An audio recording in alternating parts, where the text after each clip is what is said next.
5, 4, 3, 2, 1, 0, 1.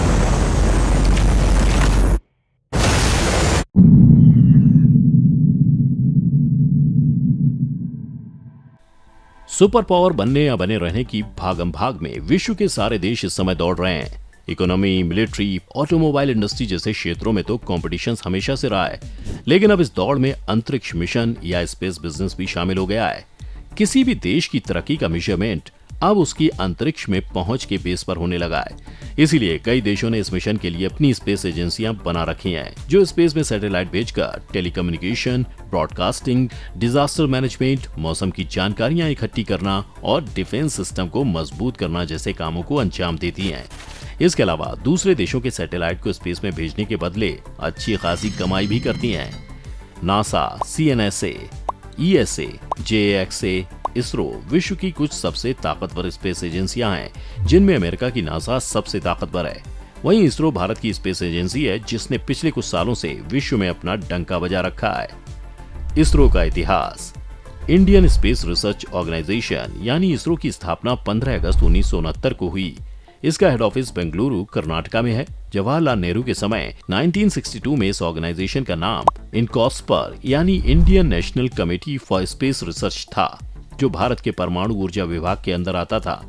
1969 में विक्रम साराभाई ने इनकॉस्पर का नाम बदलकर इसरो रख दिया। साराभाई को फादर ऑफ द इसरो भी कहा जाता है।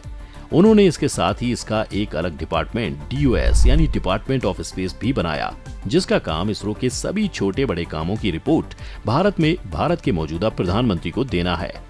इसरो ने कभी सोचा भी नहीं होगा कि कभी बैलगाड़ी और साइकिल पर अपने रॉकेट डिवाइसेस को ढोकर 1963 में थुम्बा से अपना पहला रॉकेट लॉन्च करने वाला देश भारत आज अंतरिक्ष मिशनों में विश्व के सुपर पावर्स को टक्कर देगा।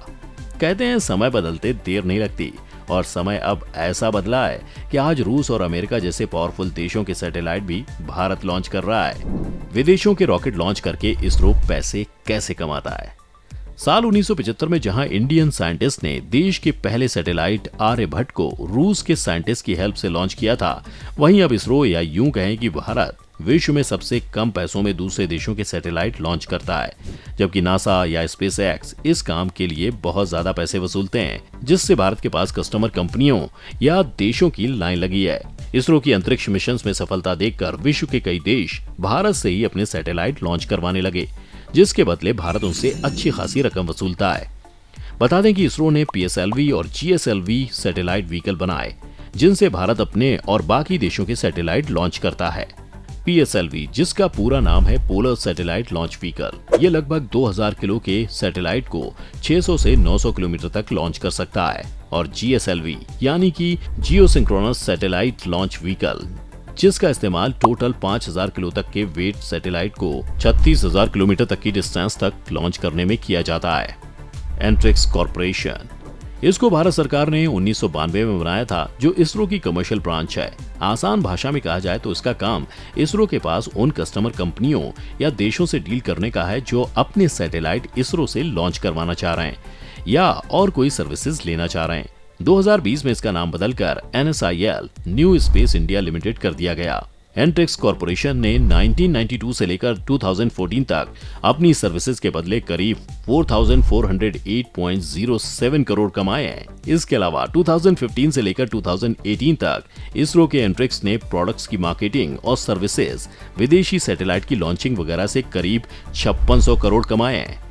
अभी हाल ही में भारत के अंतरिक्ष मामलों के मंत्री जितेंद्र सिंह ने राज्यसभा में बताया कि 1975 से लेकर अब तक भारत ने कुल 129 स्वदेशी और लग 342 विदेशी सैटेलाइट लॉन्च किए हैं, जिनमें से 39 कमर्शियल और बाकी नैनो सैटेलाइट्स थे, जिनसे भारत को अच्छी खासी रकम मिली।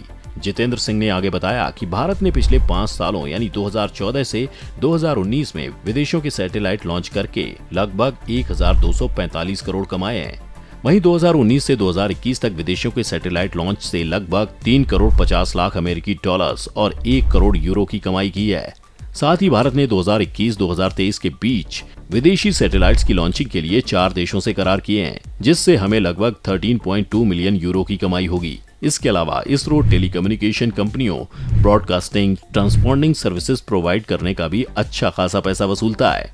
शायद इसीलिए भारत सरकार इसरो का बजट बढ़ाती जा रही है, क्योंकि इस समय स्पेस बिजनेस भारत के लिए एक बेहतरीन मार्केट है। भारत सरकार ने 2022-2023 में स्पेस डिपार्टमेंट के लिए 13,700 करोड़ के बजट की घोषणा की, जो पिछले साल 12,642 करोड़ था। इन सब के अलावा इसरो और भी काम करता है। बड़ी बड़ी नावों को चलाने के लिए वो सैटेलाइट्स और स्पेस बेस्ड टेक्निक के डिजाइन बनाता है और इनकी देखरेख वगैरह भी करता है। नेचर के सारे रिसोर्सेज की मैपिंग पर पूरी तरह से निगरानी रखने के लिए इसरो सैटेलाइट्स के डिजाइन बनाता है, जिससे नेचुरल डिजास्टर्स की जानकारी पहले ही सरकार को देकर लोगों को बचाया जा सके। स्पेस के लिए जितने भी इंस्ट्रूमेंट बनाए हैं उनकी अच्छे से देखरेख करना, इसके अलावा स्पेस में अपने सैटेलाइट्स पर भी नजर रखना। इसरो देश के लिए हथियार भी बनाता है, जिससे युद्ध या बाहरी अटैक के समय दुश्मनों पर नजर रखी जा सके और सीक्रेटली उन पर अटैक किया जा सके। इसरो के फ्यूचर के कुछ मिशंस। चंद्रयान 3 2022 में इसका विजन चांद के सरफेस को छूने की एक और कोशिश करना है। गगनयान 2022 में ये भारत का पहला ह्यूमन स्पेस प्रोग्राम है। इसमें स्पेस कैप्सूल में 3 लोग बैठकर स्पेस जाएंगे। निसार 2023 में लॉन्च होने वाला ये पहला dual band radar imaging satellite होगा। इस मिशन में नासा और इसरो साथ मिलकर काम कर रहे हैं। शुक्रयान 1 2024 में लॉन्च होने वाले इस मिशन का टारगेट वीनस प्लेनेट के एनवायरनमेंट की स्टडी करना है।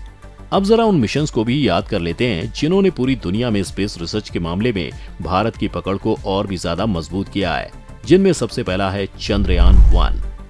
इसरो की सबसे बड़ी अचीवमेंट चंद्रयान 1 रही, जिसको इसरो ने 22 अक्टूबर 2008 को लॉन्च किया, जिसने चंद्रमा पर पानी की खोज करके इतिहास में भारत का नाम लिख दिया।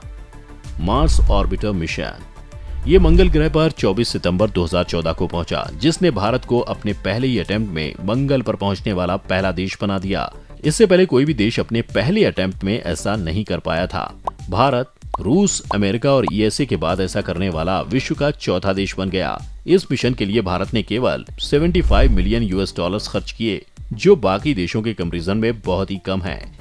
इसके अलावा भारत ने 2017 में एक ही रॉकेट PSLV C-37 से 104 सैटेलाइट्स को एक साथ लॉन्च करके वर्ल्ड रिकॉर्ड बना दिया था। तो दोस्तों, इतनी सारी जानकारियों से एक बात तो पता चलती है कि भारत इसरो की मदद से देश की सुरक्षा और विकास के साथ साथ अच्छा खासा बिजनेस भी कर रहा है। भारत कम दामों में विदेशों के सैटेलाइट को स्पेस में भेजता है। शायद यही वजह है कि भारत की इस सर्विस का फायदा लेने के लिए विश्व के छोटे देशों से लेकर अमेरिका, रूस जैसे सुपर पावर देश भी लाइन में खड़े हैं। तो दोस्तों, ये थी इसरो के बारे में सारी जानकारियां। आपको ये जानकारियां कैसी लगी हमें कमेंट करके बताइए। साथ ही वीडियो को लाइक और शेयर करना ना भूलें और चैनल को सब्सक्राइब भी कर लें।